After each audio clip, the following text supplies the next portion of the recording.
Hindi, may tumatakbo ngayon sa utak ko na hindi ko alam kung kakampi yun ng sekretary ng DPWH o kalaban. Isang kongresista na gustong mag-resign, si Secretary Manuel Bunuan.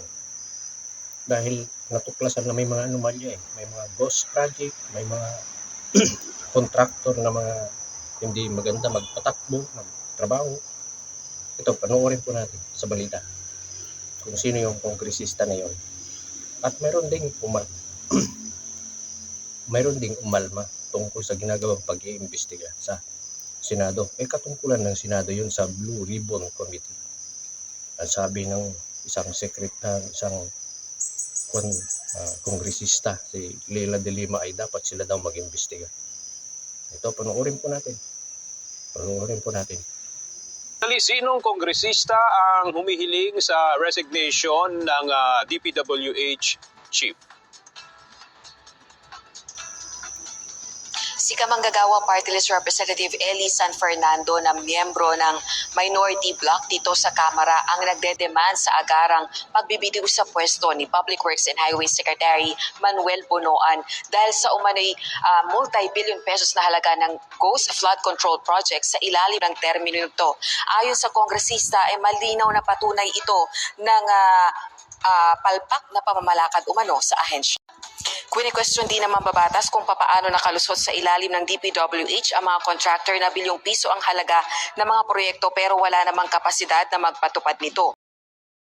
Ang alam ko, magkaiba ang tungkulin ng Senado sa Kamara. Mayroong sariling investigasyon yung Kamara. Mayroon din sa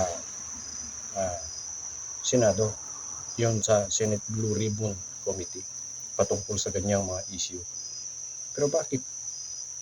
Parang, ito nga si Leila de Lima, kongresista, meron siyang hirit Ito, panoorin po natin.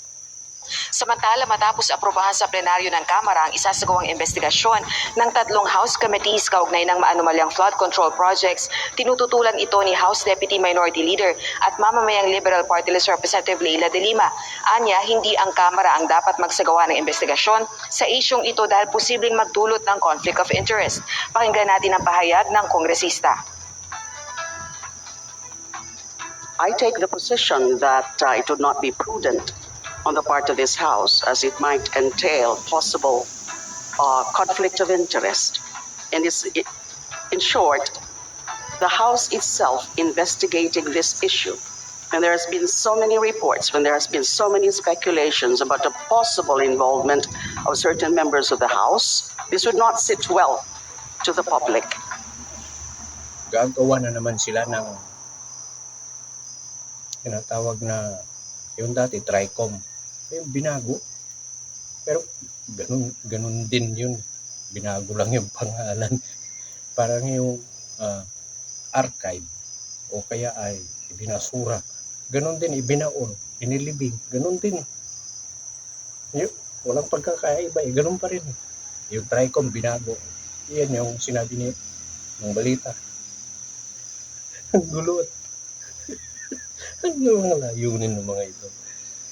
Sige po, maraming salamat. Mag-iingat po tayo lahat.